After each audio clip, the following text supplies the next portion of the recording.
And even on that reel, people were like, there's no way you didn't know. There were like some mean comments on there. And I would just say, you know your story. It's your story to share. It's not your responsibility to make sure people believe you.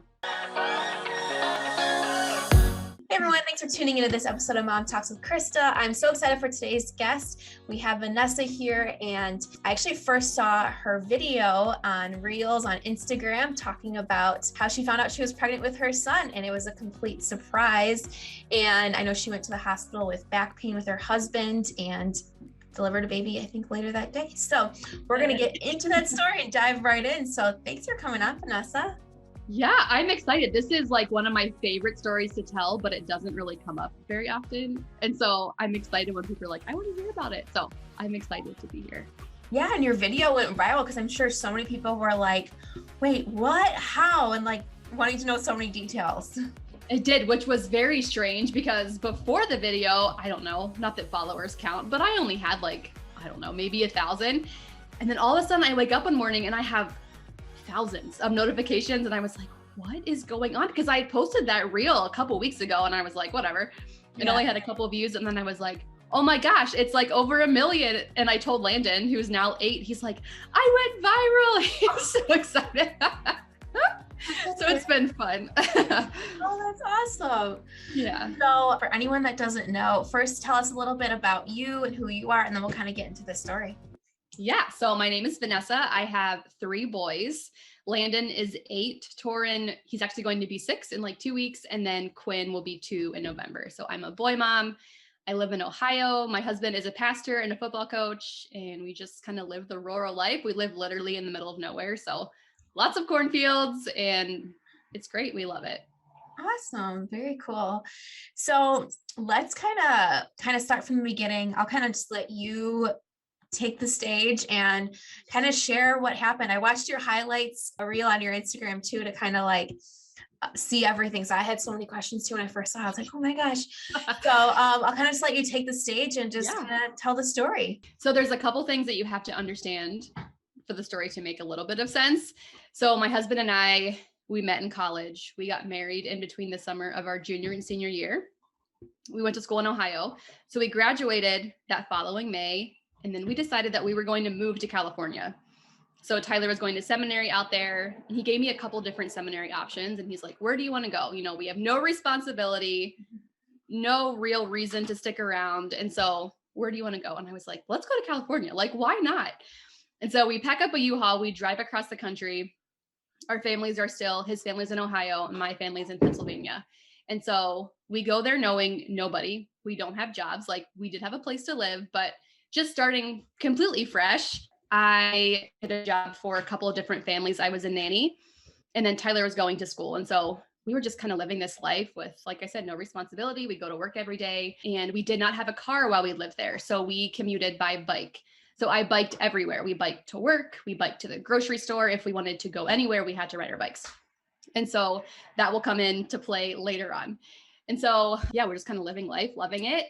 And around December, we start missing home because we are both used to, you know, all the Christmas festivities and the cold and the snow. And so we're searching for something to give us that feeling. And so there's this outdoor shopping center that was about 10 miles from our apartment.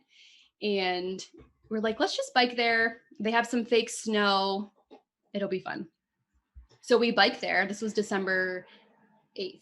We bike there. We walk around. We bike home. It's about a 20-mile bike ride in total. So the next morning is December 9th, and I wake up and my back is kind of hurting. It's not excruciating by any means, but it's like, it's uncomfortable. And I was like, oh, I wonder what's going on. I tell Tyler, and he's like, well, I have to go to work. Are you okay? Do we need to go see the doctor? And I was like, no, we didn't even have established doctors because we're irresponsible millennials who don't care. And so we didn't even have an established doctor. Right. I was like, no, it'll be fine. And so it kind of goes away throughout the day, but then it comes back. Like, it comes and goes, but still, I'm not really concerned about it. So the next day I wake up and it's a little bit worse, but still I'm convincing myself like it's not a problem. It's not a big deal. The next day it's like, what is it, the 10th or 11th by this point, and it's really painful. And I actually one of my friends gave me a muscle relaxer because she's like, oh, this might help you, which I do not recommend taking medicine from anybody who doesn't like prescribe it to you. But I was desperate because I was in so much pain. And I took it and it did not help, not even a little bit. My friend gave me like this heating pad. He's like, try this. And I was like, okay, I'll try anything. And that didn't help. So my husband's still like, we need to go to the hospital. And I was like, no, really, if I could just relax, I think I would be okay. So I'm like pacing the apartment. I'm taking really hot showers because those are the only two things that give me any sort of relief. I do that all night long. I finally wake him up probably around 5 or 6 in the morning. And I said, I am dying. I have to go to the hospital right now. And so we didn't have a car. And so we called our friend. His name was Bryce. And we said, hey, can you take us to the hospital? And the night before he was like, call me if you change your mind. And so we called him and he's like, yes, meet me in the parking garage. So he drives us there. And honestly, like, I don't even really remember driving to the hospital. I just remember Tyler saying, oh, the date's 12/12/12. He's like, wouldn't it be cool to have a baby on 12/12/12?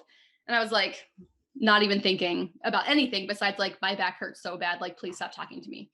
Yeah. And so we get into the ER. I could not even tell the triage people like what the problem was. And so they immediately take me back and they do all of the things, you know, the preliminary things. They weigh me. My weight is like maybe a couple of pounds more than normal, but nothing substantial. They asked me when my last menstrual cycle was. And I said, I haven't had a period because I've been on this birth control since before we had gotten married, which kind of like, you know, messes your cycle up. I didn't really have one. And so there's still no like red flags. So they get me in a room. Finally, the doctor comes in and he's asking me all these questions. I cannot even speak to him because I'm in so much pain. And he's like getting frustrated with me because I can't answer him. He's like, is there any chance that you're pregnant? And I was like, no, like I've been on birth control. I've taken it religiously for, you know, over a year and a half. There's no way. He's like, okay, well, we're going to do a couple of different tests and scans, but we have to take a pregnancy test, you know, just as a precaution to confirm that you're not pregnant. I was like, fine, whatever. So I take the pregnancy test. He like immediately comes back in the room and he's like, you are actually pregnant. And we're like, oh my gosh, what? Like so shocked, but still in our brains thinking like, okay, this, like we wanted kids at some point, maybe not this soon because we'd only been married for a little over a year, but still like, okay, this is good. But then I'm like, something is seriously wrong because I should not be in this much pain. So my first thought is like, I'm having a miscarriage, like something is going on. And so he said, I'm going to send you up to ultrasound. We're going to get the ultrasound and then we'll kind of go from there. So we go up to the ultrasound and the tech is like doing the scan. And he says to me, you really didn't think you were pregnant? Or you really didn't know you were pregnant? And I was like, no, why? Mind you, like these people can see me. I'm in like a regular fitted t-shirt. I'm in leggings. Like he can see my stomach doing the scan. Like there's no sign of anything. And so he sends me back down. The doctor comes in and he's like, you are actually 9 months pregnant and you have to deliver your baby today. And honestly, like I don't remember a ton about that moment because I really think I was going into shock almost. I just remember crying and looking at Tyler and his face is just like white. Like he just has this look on his face, like what is happening? And so I remember Tyler leaving to go get his phone from our friend Bryce, who was still there. And I am just crying because I'm terrified because I just got this news that I'm having a baby like that day.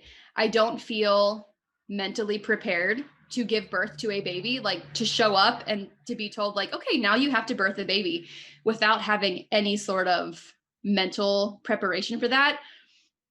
And I was just scared. Like I genuinely was so scared. And I remember the nurse, she like looks at me and she takes my face like in her hands and she's like, you are in the best, safest place that you can be. You're going to be okay. And I was like, okay. So they take us up to labor and delivery. They check to see how far dilated I was and they could already feel hair. And so they said, okay, you have to decide now. Do you want an epidural or do you not? Because once you get past a certain point, like you're not going to be able to do it. And I had always said like, I'm going to go all natural. I'm just going to, you know, listen to my body and do what it says, tells me what to do. And I was like, I need the epidural because I need time to process what is happening to my life right now. So we get the epidural and I finally like can breathe. Obviously like everything is numb. So I'm good. And we start trying to plan as fast as we can. Like we needed all of the things. even just like the basics, like we didn't have a car seat, we didn't have diapers, we didn't even have like clothes to put this baby in. And our nurse, she was connected with a mom's group at a local church. And she's like, don't even worry about it. Like we got you covered. And she actually got everything that we needed and more within a couple of hours. Like we had like a car seat was delivered, blankets were delivered. We just had everything that we needed. And I still think about that lady so often because she was our calm. Like we didn't have any family. So it was just the two of us. And then this nurse who was so kind and sweet. And I'm still so grateful for her. Then we had to call our families, which was so scary. I was terrified to tell my parents like, hey, I'm pregnant and I'm having the baby like right now. And they're on the other side of the country. And so I called my mom. She had a Christmas party. And I was like, Mom, can you go somewhere where there's nobody around you? She's like, what, is everything okay? And I was like, I just need you to go somewhere and sit down because what I'm about to tell you is going to like blow your mind. And so I tell her and she's like, what? She's just shocked and she's scared. She's like, I'm going to go home. We're going to tell your dad. And then I'm going to fly out there. And I was like, no, I don't need that. I just need you to know what is going on. Like I will update you when I can. I need you to be calm because she's not a very calm person. I need you to be calm so I can be calm. And so then we called Tyler's parents and they were equally as shocked. His brother actually thought, because Tyler said, hey, we're going to be adding a member of the family today or something. And he thought we were adopting a puppy. He's like, nope, not a puppy. Like we're having a baby. And they were just like, also equally as shocked. And then we started talking about like, okay, what are we going to name this child? We didn't know if it was a boy or a girl. So we had a couple different girl names, but nothing set. And then we knew that if we had a boy, we were going to name him Landon. And so eventually, it's time to push. I'm still numb. So I'm like, great, let's do it. And a couple pushes and he was out and he was healthy and perfect. And I just remember there being so many doctors in the room because they weren't sure, like, what his condition was going to be because I had no prenatal care. They just didn't know what to expect. And so they had a team of doctors in there. But he was 6 pounds, 13 ounces, 20 inches long, and absolutely perfect. So that is his birth story. Oh my goodness. So it's like, yeah, it's like you had to like quickly just be like, okay, this is my reality. This is what I'm doing. Like, was there any point in that where they were telling you that you're delivering that you're just like, this is a dream? Like, I don't believe, how did you believe it? Or like, I remember telling Tyler, I said, do you know that show on TLC? I didn't know I was pregnant. I don't even know if it's still on, but it used to be on. Mm-hmm. And I was like, I used to look at those women and be like, how do you not know? Like, there's no way that you don't know. And I said, I am now one of those people that did not know she was pregnant until the day she delivered her baby. And I kept apologizing to the doctors. I was like, I'm so sorry. I don't even know what I was apologizing for. I was like, I'm so sorry. And they're like, it actually happens more than you would think. And they said, it's all about placement. So the way my placenta was placed, the size of my uterus, they said, it's not your fault. I was like, I know, but I just felt so much guilt. I think I felt guilt because, some women try for years to get pregnant and it never happens, or they do get pregnant and then they lose their baby. And I just kept thinking like, I did nothing. I was not trying for a baby and I had no prenatal care and I've just birthed like this beautiful, healthy, perfect baby. So there was just a lot of emotional stuff that I had to unpack and kind of deal with after the fact. Mm-hmm. But yeah. And so I'm curious too. So like, yeah, if you're, your placenta's back, so that's why you kind of weren't showing. And so like with your two other sons, like, was it similar where you weren't showing or did you kind of show more with them? No, I had very normal pregnancies with the other two. This is a different story, but Torin was supposed to be a girl. They told us he was a girl. Oh, wow. And then I birthed him and he was a boy. So when we talked about a third, I was like, oh my gosh, what if there's two in there? Like, what if there's like a surprise twin or something? I was terrified that something crazy was going to happen, but no, the other two were totally like textbook pregnancies, very normal. I had a belly, had some, morning sickness. And so, no, everything else was normal with them. Wow. So with this first one, you didn't have any kind of like sickness, like looking back, was there anything like, you're like, oh, maybe that's what it was, or anything like where you're kind of wondering, or like Yes. foods that So gross you out or something like that? the first thing was I was obsessed with Honey Nut Cheerios. Like I could sit down and eat an entire box of Honey Nut Cheerios. And so I think that was like the pregnancy craving. And then the only other thing was I had a lot of groin pain, like the round ligament pain. But I really thought that was just from riding my bike everywhere. If you don't know, like if you don't know the symptoms of being pregnant, like you would never think that groin pain is because you're pregnant, unless you know you're pregnant. And then they're like, oh yeah, that makes sense. But I had groin pain with the other two pregnancies as well. And so that was definitely what that was. Wow. Yeah, because it's like a lot of the like symptoms that, you know, women get through pregnancy are also related to like just hormonal changes or during you know, their time of the month, or just random things like headaches or nausea. It could just happen, you know, whether you're pregnant or not. So yeah, if you don't know and you're not thinking you are, you're not going to be associating it with it. No, not even a little bit. And plus we were super active. Like I said, we biked everywhere. We were hiking, we were going to the beach. So I really think having that active lifestyle also helped. It kept me healthy. It kept me, you know, kept my insides healthy and my outsides healthy. And I don't drink alcohol, not because I'm like against drinking alcohol. I just don't like it. And so that was not an issue. Like when I think back, especially after having two other babies, when I think back of all the things that could have gone wrong, it just makes me even, I mean, not that I wasn't grateful then, but especially now when I really sit down and think like, oh my gosh, you were hiking in really hot weather for hours and you were fine, and you were climbing these rocks and you didn't fall. Like, thank goodness you didn't fall. You know, all of these, I think of all of the things that could have gone wrong that did not. And we are really grateful. And do you take like regular like vitamins, or like just like normal like women's daily vitamin or something that you think helps? I don't actually, unfortunately. I do not take vitamins. We do eat, I think, decently healthy. And so I know that helps, but I definitely took the prenatals the second pregnancy and the third pregnancy, but no, I didn't do anything. All I took though was my birth control. I was still taking that when I was pregnant with him. And that's another thing that I'm like, that could have gone so bad. And it didn't. Wow. Yeah, because I always wonder, like, I mean, obviously, like all birth controls, there's always some kind of chance that you can get pregnant with them, but it's like, it's a pretty small chance, you know, and it's like, you know, and I think like once if you find out you're pregnant while you're on it, they usually tell you to stop taking it. And so, yeah, it's so interesting that like, it's still, you know, a healthy baby completely through the whole thing. So that's amazing. And so I'm curious too, like, since you have, you know, two other, you know, sons now too, like, what was the difference with like postpartum? Like, you know, I'm curious for like, not only like, you know, the actual like figuring out parenting and stuff, but like your postpartum health, like just being like kind of thrown into like parenting, and like your whole life's going to change without like the 9 months to really prepare for it mentally, physically. Yeah. So what was the difference between the surprise birth and the other two? To be honest, with Landon, my first postpartum experience was the easiest actually of the other two.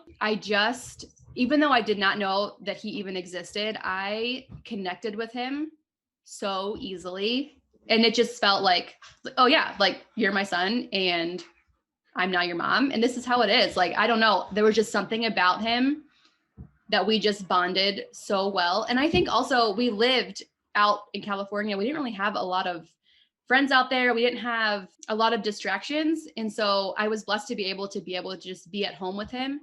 Mm-hmm. And so I just had a ton of time with no distraction to just be totally focused on him, which I think also kind of built that bond up a lot. So yeah, there was not a lot of like postpartum depression or anxiety, thank goodness. There were, like I talked about the guilt before of, you know, having this beautiful baby that other people do not get to experience. I did think about that stuff a lot. I thought a lot about the what ifs, and that kind of consumed me a little bit. But as far as like my connection and bond with him, he was the easiest one to connect with. With Torin, it took a little bit more time, I think, because I had such a connection and bond with Landon that came so easily. When it didn't come with Torin, I was like, what is wrong with me? Like, why don't I feel that with my second baby? And then Quinn, my youngest, I actually had really bad postpartum anxiety with him. And I don't know if it's because, you know, our lives are a little bit more established here and we have all these other things going on, and I didn't take the time to recover and really focus on him, if that's kind of what, made that different. But with Landon, for sure, was the easiest transition. The third was the hardest transition. But I don't know, Landon, we've always just had this different connection that I still have a different connection with him than I do with the other two. Wow, that's so interesting. Yeah, I was so curious about that. If like, just being like, it's like your natural like maternal instincts just like kicked into like high gear and was like, I got this. That's really cool. Yeah, I was just so curious about that, listening to it, like wondering if, there was some kind of different postpartum feeling there. And then you said, so your nurse sounded like awesome, how she just quickly connected with you said it was a local church that does everything. Yes. And I'm still friends with one of the people who helped coordinate that, and we connect here and there, but gosh, I don't know, because we did not have a lot of money. Like, California is expensive. And that's like one thing we did not think through when we chose that place to live. But I don't know what we would have done. We did go to, like, I'm talking like we didn't have enough money to fully buy groceries. We were going to food banks. Like, that's the amount of money that we had. And so to have to get all of that stuff, I don't know what we would have done if it wasn't for that lady. And just to not have to worry about it. When she said like, hey, I've got everything covered. We have a car seat on the way. We'll make sure you have all the supplies that you need. And then of course, like, as people from our communities back home find out, they are messaging us and it's almost overwhelming, like messaging us and calling us like, how can we help you? We want to send you money. We want to send you like a month's subscription of diapers. Like, how can we help you? And just to feel that love and support, I think also I didn't have to worry about that stuff. So all I had to worry about was like connecting with my baby and loving him and bonding with him, and not having to worry about all that stuff was so helpful. Yeah, I wonder if that kind of played into like the postpartum mental health too, knowing that, because they say like a lot of times, like, while you're pregnant, you get like, so many messages and people are always asking how you are. And then like once you have the baby, they're kind of like, how's the baby? Okay, cool. And then like, they kind of go on with their daily lives. But like for this, it was almost the opposite, because it was such a shock to everyone. Then they're like, okay, let's help her now with everything. So you kind of felt like this community and support around you. So that's kind of cool and kind of interesting in its own kind of story there. I also think too, like I said, we didn't have very many friends. We had like one other couple that was our friend and the guy that drove us to the hospital. And that was it. And so we didn't even have people saying like, hey, when can I come visit? Can I come see the baby? Like, I want to come to the hospital. There was none of that. Like, it was just Tyler and I with our baby. Mm-hmm. And occasionally they would like bring us dinner, which was great. So there wasn't like that pressure to let people into our space. It was truly like just recovering and figuring out like, okay, we have this baby now. How do we do it? Yeah. You're kind of like in that, like I was saying, like that, like maternal, like instinct, like you're just like, you don't have all these voices telling you, this is what you should do. You should do this, do that. Don't do that. You kind of were like, we got to figure this out. Let's just do it. Yeah, that's cool. So yeah, this is awesome. This was really insightful. I mean, it's just like, it's one of those things where like, I as soon as I saw the video, I was like, I want to have her come on and like share her story, because you don't really hear of it a lot. Like you're saying, like there was that show. I remember that show growing up, seeing it. Yes.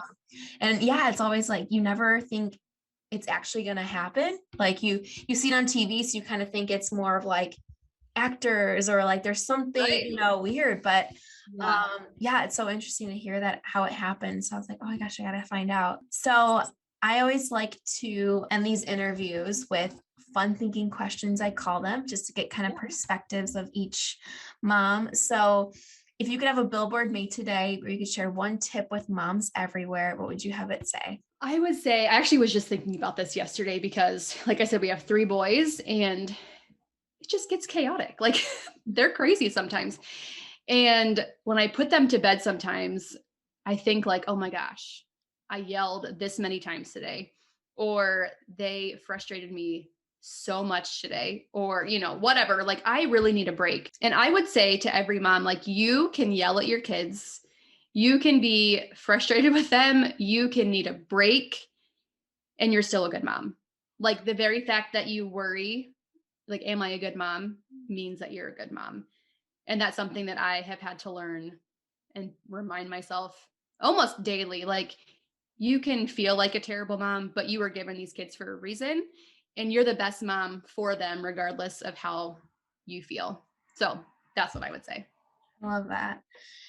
And is there anything that like this whole like experience, or I mean, I'm sure there's lots of things, but like taught you or kind of gave you perspective on in your life? Definitely be grateful.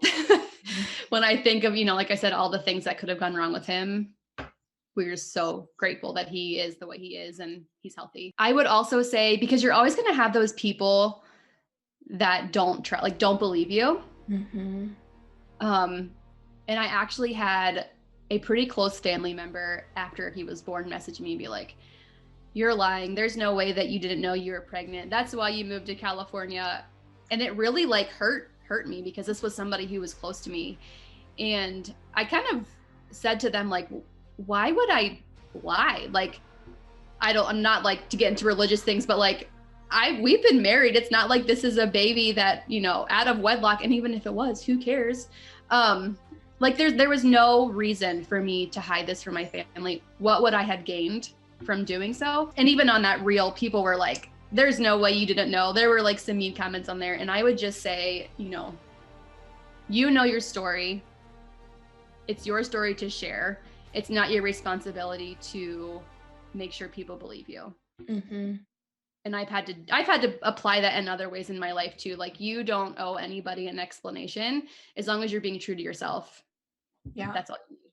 Yeah, 100%. I feel like, yeah, like you said, like in things just life related, there's always going to be doubters or people that are just going to put you down or just be like haters about something. And, it's like, your truth and your story, and you can't let someone else define your life and define your story. So yeah, I think that's great. So last, where can moms find you and see more about your story and your journey? Because you have that awesome highlight reel too, where you kind of talk a little bit more about it as well.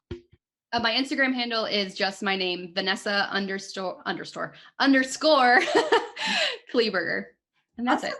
Cool. And we'll tag it as well in the in the show notes and the comments and all that. Well, this was awesome. I really appreciate you coming on. I'm so glad you were able to and share your story, because I think it's such an incredible story. It's so cool. Yes, thank you for letting me share it. Hey guys, if you found this or any episode of Mom Talks with Christa helpful, please like, comment, subscribe, and of course, share it with your friends. We release new videos every single Wednesday, and our new podcast is out every single Thursday. So lots of different ways you can catch us. And of course, if you're not following us on our socials, go ahead and follow us there. We've got tons of new content for you every single day. And finally, if you're watching this and doubting yourself, you're doing a great job. So thanks so much for watching, and I'll see you next week.